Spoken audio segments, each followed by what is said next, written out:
कार्यक्रम के पुण्यार्जक परिवार हैं साहिल संघ प्रज्ञा के विवाह के मंगल अवसर पर सौभाग्यमल सुनील कुमार पाटनी, कोलकाता।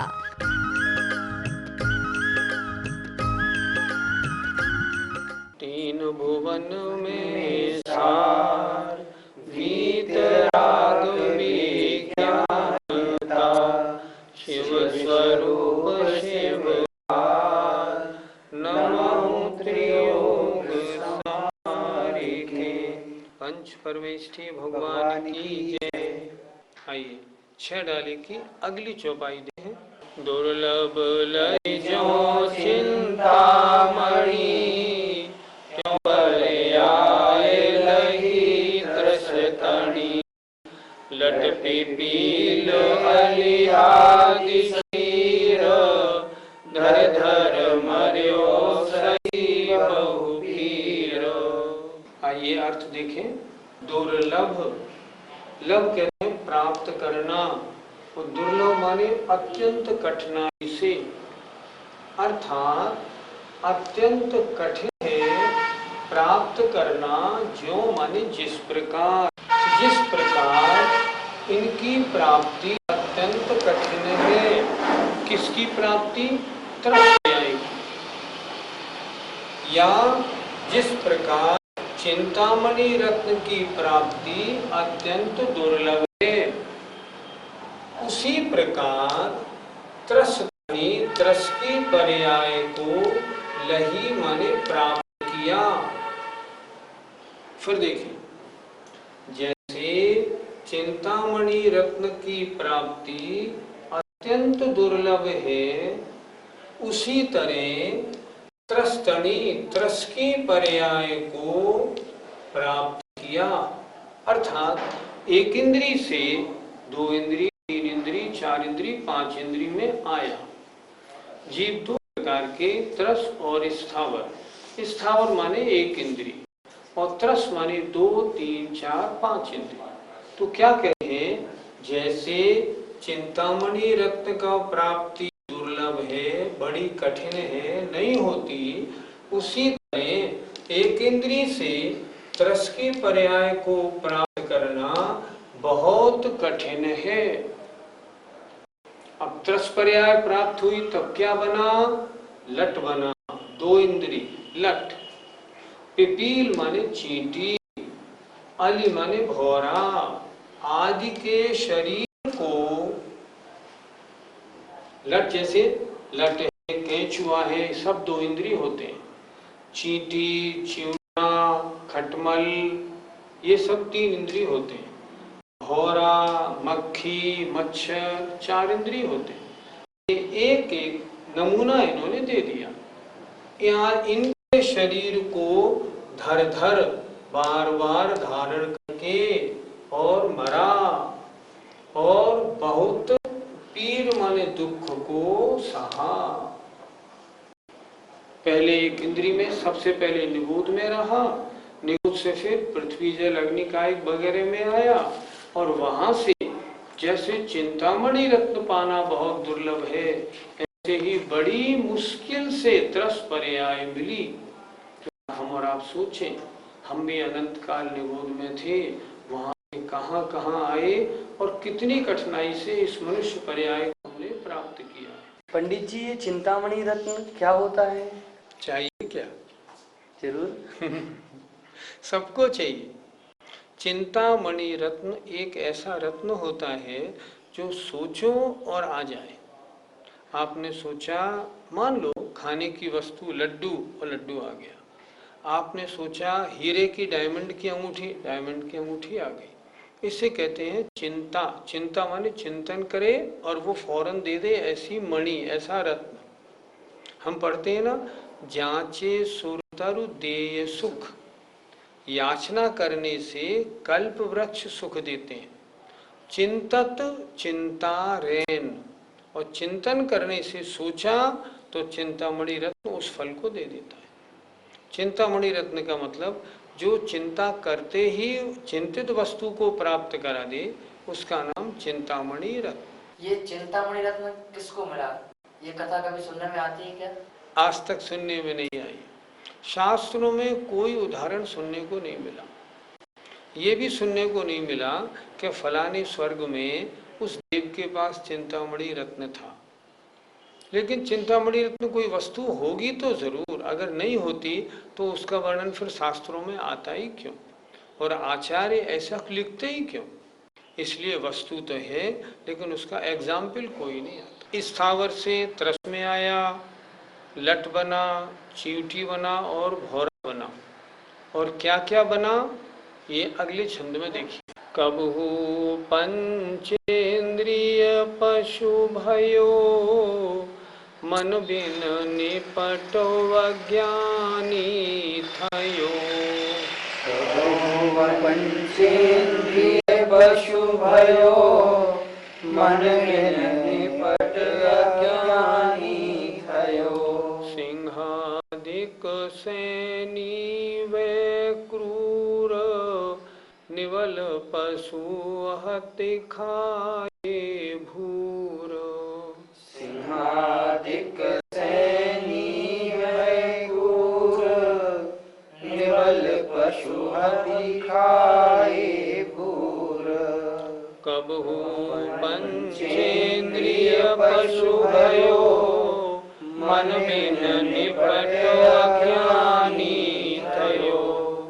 सिंहादिक सैनी वे क्रूर, निवल पशु हति खाए भूर। आइए अर्थ देखें। कबहू माने कभी। पहले चर्चा कहाँ तक हो गई थी?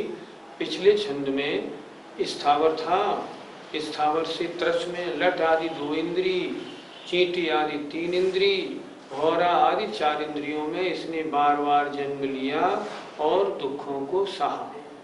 अब 4 इंद्री से आगे बढ़ रहे हैं।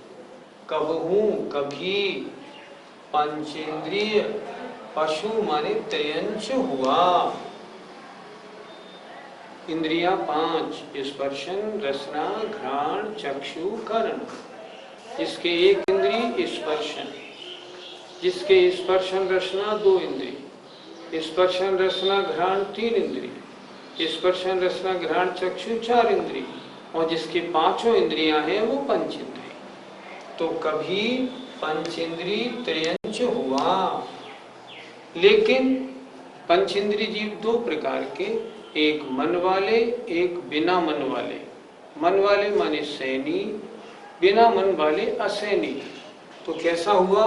मन बिन, मन के बिना माने अज्ञानी, निपट माने अत्यंत अज्ञानी हुआ।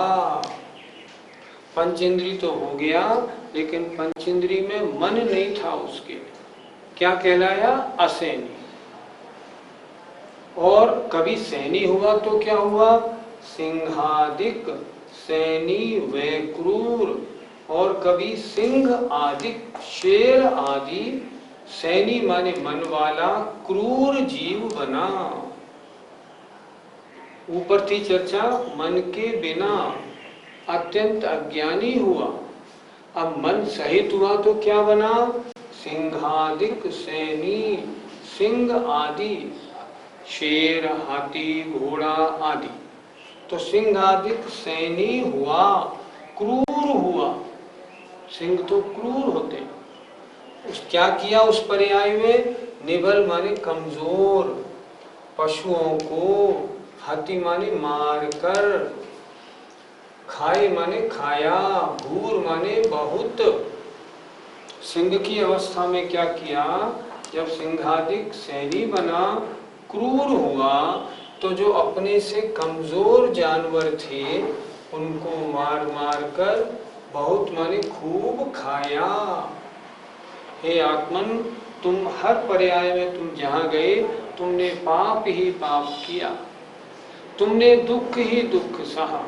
उसकी कथा हो रही है। पंडित जी, पंचेंद्रिय पशु कितने प्रकार के होते हैं? पंचेंद्रिय पशु 3 प्रकार के, जलचर, थलचर और नभचर। कुछ पंचेंद्रिय जीव जो जल में ही रहते हैं, जैसे मगर, मछली आदि, वो जलचर। कुछ पंचेंद्रिय त्रयंच ऐसे होते हैं जो पृथ्वी पर चलते हैं, घोड़ा, हाथी, शेर, हिरन, ये थलचर। और जो आकाश में उड़ते हैं कौवा, चील, गिद्ध वगैरह, ये कहलाते हैं नवचर। ये पशु हैं और सभी पंचेंद्रिय होते हैं। तो पंचेंद्रिय जीव तीन प्रकार के, जलचर जल में रहने वाले, थलचर जमीन पर चलने वाले, नवचर आकाश में उड़ने वाले। असंगी पंचेंद्रिय जीव अपना कार्य कैसे करते हैं? जब उनके मन नहीं पाया जाता तो कैसे निर्णय करते हो? कभी आपने ये सोचा एक इंद्री दो इंद्री भी तो असैनी है, वो कैसे काम करते हैं? चींटी कैसे चलती है, भौरा कैसे दौड़ता है, चलता है कि नहीं चलता है? चलता है। हम पहले ये समझें मन का काम क्या है। मन का काम करने का काम मन का नहीं। मन किसे कहते हैं? जो शिक्षा उपदेश ग्रहण कराए, अच्छा है बुरा है इसका ज्ञान हो, इसका नाम है मन। ज्ञान जो है वो तो आत्मा का स्वभाव है, वो तो हर जीव में पाया जाएगा। जो निगूढ़ जीव है उसमें भी ज्ञान तो है, और वो भी जितने काम करता है ना, सब ज्ञान से ही करता है जो भी करता है। एक इंद्रिय जीव, दो इंद्रिय जीव हैं, ये सब भी अपने ज्ञान से सारा काम करते हैं। पर अच्छा है या बुरा, है या उपादेय, इसका चिंतन बिना मन के नहीं होता। इसलिए जो जीव बिना मन के हैं कार्य तो करते हैं, लेकिन उनको हे उपादेय का ज्ञान नहीं होता। इन जीवों के मन क्यों नहीं पाया जाता? पहली बात, आत्मा का जो ज्ञान नाम का गुण है, मतिक ज्ञान के 6 वेद उन्होंने बताए। 5 इंद्रिय और मन, 5 इंद्रियों के द्वारा जानना और मन के द्वारा जानना। ये जानने की शक्ति मिलती है उस ज्ञानावरण कर्म के क्षयोपशम होने से। जिनके जिस इंद्रिय का क्षयोपशम है उसके उतनी इंद्रिय मिलेंगी। जिसके मन संबंधी ज्ञान का क्षयोपशम है उसके मन मिलेगा, जिसके मन संबंधी ज्ञान का क्षयोपशम नहीं है उसके मन नहीं मिलेगा। आपने पिछले जन्म में गंदी गंदी खराब बातें सोची, आपने मन का दुरुपयोग किया, तो अगले जन्म में असैनी बनोगे। क्यों? मन मिला, गलत उपयोग किया, असैनी बनो। तो जिन जीवों के मन संबंधी ज्ञानावरण कर्म का क्षयोपशम नहीं होता, उन जीवों के मन नहीं होता। अगली चौपाई देखें। कबहु आप भयो बलहीन, सबलनि करि खायो अति दीनो। कबहु आप भयो बलहीन, सबलनि करि खायो अति दीन। छेदन भेदन भूख पियास, भारो वहन हिम आतप त्रास। छेदन भेदन भूख प्यास, भार वहन हिम आतप त्रास। कबहु आप भयो बलहीन, सबलनि करि खायो अति दीन। छेदन भेदन भूख पियास, भार वहन हिम आतप त्रास। कबहु कभी, आप माने यह जीव स्वयं, हुआ बल से हीन माने रहित। पहली चौपाइयों में हमने क्या बताया था कभी आप शेर आदि बलवान हुआ, तब क्या किया? जो कमजोर जानवर थे उनको मार मार के खाया। कभी खरगोश पकड़ लिया, कभी हिरण को पकड़ लिया, कभी श्यार को पकड़ लिया और खा लिया। कर्म उदय है, सारी पर्यायें संसार में मिलती हैं। और कभी ये कमजोर भी तो हुआ, तब क्या हुआ? कभी ये आप बल से रहित माने कमजोर हुआ, तब क्या हुआ? सबलनि करि माने जो बलवान है, जो ताकतवर है, उनके द्वारा, सबलनि जो बल वाले हैं उनके द्वारा खाया गया। अति दीन, अत्यंत दीनता पूर्वक, रोते बिल्लाते हुए पकड़ में एक बार आ गया, बस खेल खत्म। हिरन बन गया, शेर ने पकड़ लिया, मार दिया।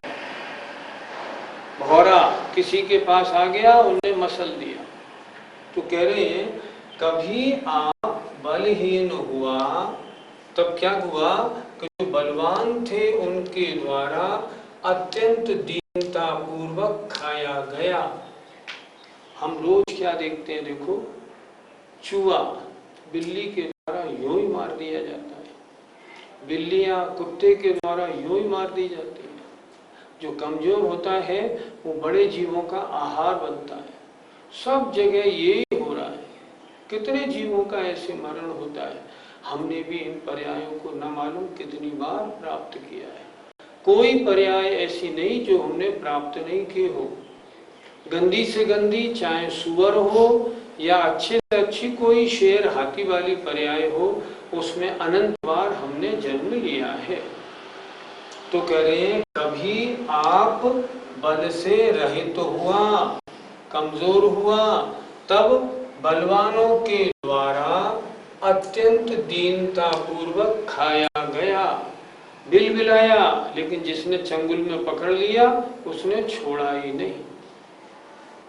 क्या दुख पाए त्रिंच गति में, छेदन छेदा गया, भेदन भेदा गया, भूख प्यास माने प्यास की बाधा, और भार का वहन माने ढोना, वजन ढोए, हिम माने सर्दी की, सर्दी के कष्ट को भोगता, आतप गर्मी को भोगा, दुख त्रास माने दुखों को भोगा।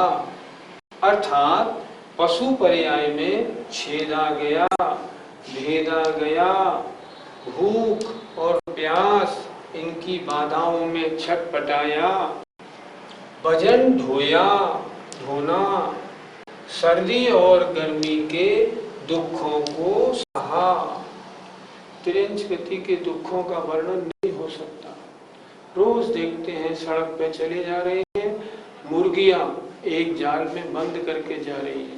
कितनी निर्दयता से उनका एक एक पंख तोड़ा जाएगा, भेदा जाएगा, गर्दन मरोड़ी जाएगी और मार दी जाएगी।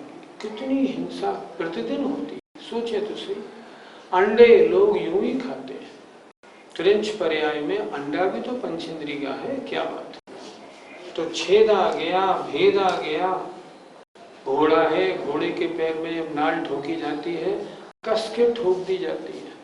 जब नकेल बनाई जाती है, यहाँ से रस्सी पार की जाती है, किस तरह छेदा भेदा जाता है। त्रिंच गति के दुखों का वर्णन बहुत मुश्किल है। भूख, टाइम पे कोई खाना थोड़ी मिलता है। खाना जब सामने वाले की मर्जी आए दिया, आधा दिया, नहीं दिया, सारी बात। प्यास, गर्मी कितनी पड़े, पानी पीने का हिसाब नहीं मालूम। कितने जीव ऐसे हैं जो प्यास में तड़फ तड़फ के मर जाते हैं। वजन ढोने का कोई हिसाब नहीं। गधे के ऊपर देखो, ऊंट के ऊपर देखो, और किसी के ऊपर देखो। तांगे में घोड़ा जुता है, 4 सवारी बैठनी चाहिए। तांगे में 4, 6, 8, 10 सवारियां तक भर ले जाते हैं। कितना कष्ट होता होगा। और जब वो नहीं चलता है ना, तो ऊपर से जब डंडा और चाबुक मारी जाती है, ओहो कितनी पीड़ा होती होगी। भयंकर पीड़ा का काम है भार का ढोना। चूने की गाड़ियां, बैलगाड़ियों में सामान यूं ही भर दिया जाता है। शक्ति तो है, मान लो 10 बोरी की, भर दी जाती है 20 बोरियां, और डंडे मारे जाते हैं। बहुत दुख है।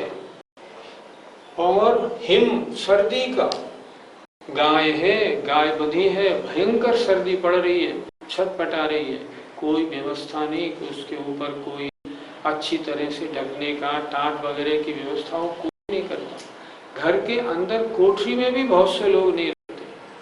आतप, इसी तरह गर्मी का भयंकर दुख होता है जो त्रिंच गति में प्राप्त करना पड़ता है। त्रिंच गति के दुखों का वर्णन क्या बताएं। आजकल जितनी दवाएं टेस्ट होती है ना, सब त्रिंचों के ऊपर होती है। खरगोशों की आंख में दवाई डाल के टेस्ट की जाती है। उनकी आंखों को ब्लेड की धारों के टेस्टिंग में प्रयोग किया जाता है। कितने दुख है, हजारों लाखों बंदर टेस्टिंग में मार दिए जाते हैं। आजकल नॉनवेज खाने वाले लोग कितने हो गए, पूछो नहीं। जीवों को कितने कट्टी खाने खुलते हैं। सुनते हैं आज से 50 साल पहले कितने थे, 500-400, आज कितने हो गए, 40,000 कट्टी खाने। क्यों हो गए? लोगों में नॉनवेज खाने का प्रचलन बढ़ा। त्रियंच गति के दुख हैं। जिस समय कट्टी खाने में जीव मारा जाता है, कोई भैंस वगैरह, पहले उसको गरम गरम पानी उबलता डाल के किस तरह निर्दयता पूर्वक उसका मरण किया जाता है। ये त्रियंच गति के दुख हैं। हमने एक जगह देखा, जिन सूअरों के बाल बड़े हो जाते हैं, कितनी निर्दयता पूर्वक उनको उखाड़ा जाता है। किसी भी त्रियंच को हम देख लें, उसकी मृत्यु बहुत भयंकर होती है। किसी भी त्रियंच की मृत्यु अच्छी नहीं होती। अंतिम समय सब संक्लेश पूर्वक ही मरते हैं। पंडित जी, त्रियंच गति में जन्म किन कारणों के कारण होता है? तत्वार सूत्र में एक सूत्र दिया है, माया तैर्यग योनश्य, अर्थात मायाचारी करना, छल कपट करना त्रियंच आयु का आश्रव है। छल कपट का मतलब होता है मन में कुछ, कहना कुछ, शरीर से कुछ, इसे कहते हैं छल कपट। छल कपट का मतलब होता है डुप्लीकेट सामान बेचना, नकली चीज बनाना, एक सी दिखने वाली दोनों वस्तुओं को महंगी वाली वस्तुओं में मिलाकर महंगी कहकर बेचना। ये सब चीजें छल कपट में आती हैं। इन चीज़ों को करते समय अगर आयु का बंध होगा तो त्रियंच आयु का बंध होगा, और त्रियंच आयु में ऐसे दुख भुगतने पड़ेंगे। जितने भी त्रियंच होते हैं ना, ये नहीं सब ऐसे दुख भोगने वाले होते हैं, कुछ सुख भोगने वाले भी होते हैं। जैसे राजा का घोड़ा, चक्रवर्ती का हाथी, बड़े बड़े लोगों के घरों में आजकल कुत्ते पाले जाते हैं। उन्होंने जिन्होंने पहले जन्म में कुछ धार्मिक कार्य संपन्न किया हो, लेकिन आयु बंध के काल में अगर वो मायाचारी कर रहे हों तो उनके त्रियंच आयु का आश्रव होगा, और वो त्रियंच बनेंगे तो जो उन्होंने पहले जन्म में अच्छे कार्य किए हैं उसके अनुसार उनको अच्छे घर में जन्म मिलेगा। ऐसा होता है। पंडित जी, ये जो त्रियंच गति के जीव हैं, ये मर करके किन गति में जाते हैं? त्रियंच गति के जीवों का जाना चारों गतियों में संभव है। ये इस पर डिपेंड करता है कि उनके परिणाम कैसे हैं। अगर कोई त्रियंच संक्लेश परिणामों में मरा, जैसे मान लो कट्टी खाने में उसके ऊपर गर्म पानी डाल के मारा जा रहा है, मरेगा, निश्चित रूप से लगभग वो नरक पर्याय को प्राप्त होगा। अगर दूसरा कोई ऐसा नहीं है, मायाचारी करते हुए मान लो जा रहा है, ऐसे कोई विचार है, त्रियंचों में जाएगा। परिणामों में अगर मान लो सरलता होगी, भद्रता होगी, मरण करेगा तो मनुष्य पर्याय में जाएगा। और त्रियंच पर्याय में रह के अगर सम्यक दर्शन को प्राप्त कर लेगा और व्रतों को धारण कर लेगा तो निश्चित स्वर्ग में जाएगा। त्रियंच पर्याय में ऐसा नहीं कि सारे जीव अधोगति में जाते हों। जो सैनी पंचेंद्रिय होते हैं और व्रतों को धारण कर लेते हैं वे तो नियम से स्वर्ग ही जाते हैं। आचार्यों ने तो यहाँ तक लिखा है कि स्वयंभू रवण समुद्र के त्रियंचों के द्वारा वैमानिक देवों में 16वें स्वर्ग तक अधिक सीटें उन्हीं के द्वारा भरी जाती हैं। अर्थात स्वयंभू रमण समुद्र में असंख्यात त्रियंच ऐसे हैं जो व्रती हैं, सम्यक दृष्टि हैं, पंचम गुण स्थान वर्ती हैं, सब मर के ऊपर वैमानिक देवों में 16वें स्वर्ग तक उत्पन्न होते हैं। तो त्रियंच गति में जैसे परिणाम वैसी गति। त्रियंच चारों गतियों में जा सकते हैं, निगोदिया भी बन सकता है और ऊपर अगर गमन करे तो 16वें स्वर्ग तक जा सकता है। त्रियंच व्रती होते हैं, वो कैसे होते हैं? त्रियंच व्रती ऐसे होते हैं जिनके अनंतानुबंधी और अप्रत्याख्यान वर्ण कषाय का अनुदय हो जाए तो वो व्रतों को धारण कर लेते हैं। आचार्यों ने लिखा, जैसे मान लो हाथी है, हाथी क्या खाएगा? सूखे पत्ते खाएगा। जैसे मान लो स्वयंभू रमण समुद्र का मत्स्य है, वो क्या खाएगा? समुद्र में पैदा होने वाले जो वृक्ष हैं, फल फूल हैं, वो खाएगा, जीवों को नहीं खाएगा। पानी कैसे पिएगा? वो ऊपर आएगा, जहाँ सूर्य के द्वारा पानी गर्म हो गया है उस पानी को पिएगा। त्रियंच भी ऐसा नहीं कि विवेकी नहीं होते हैं, सैनी है, पंचेंद्रिय है, विवेक होता है। भगवान महावीर के जीवन चरित्र में जो सिंह का जीव था, उसने तो अंत में कितनी अच्छी संलेखना की थी। उसने तो चारों प्रकार के आहार का ही त्याग कर दिया। तो विवेकी तो होते हैं। भगवान पार्श्वनाथ का जीव पहले हाथी था, कितनी अच्छी उसकी चर्या थी। इस तरह त्रिंच भी व्रती होते हैं, उनके 5वां अणुव्रत होते हैं। हाँ, ये बात अलग है, वो श्रावक नहीं कहलाते, पर गुणस्थान 5वां होता है, उनके 5वां अणुव्रत पाए जाते। इस तरह आज हमने क्या सुना, आज 6 डाले में 3 छंद हुए। हमने उनमें सुना, कभी ये जीव निगूढ़ में एक इंद्री में था, उसके बाद फिर त्रस बना, त्रस बनने में कमज़ोर बना, असैनी बना, ऊपर आया तो सैनी बना और निर्बल जीवों को खूब मार मार के खाया। और उन त्रिंच गति के दुखों का वर्णन भी अभी आपके सामने दिया हुआ है ही। बहुत तरह के दुखों को, छेदन भेदन आदि दुखों को इसने पाया। ये दुख त्रिंच गति के सामान्य दुख हैं। जो भी त्रिंचों में पैदा होता है, उन सबको ये दुख भोगने ही पड़ते हैं। हम क्या करें? हम ये करें, मायाचारी से दूर रहें, हम सरल बने। जैसा मन वैसा वचन वैसी काय। अगर हम जीवन में सरलता को अंगीकार करेंगे तो त्रिंच गति के ये दुख हमें भोगने को नहीं मिलेंगे। हमें आशा है हम सब लोग ऐसा संकल्प अपने जीवन में बनाएंगे। समय आपका हुआ है। जय जय जय जिनेंद्र।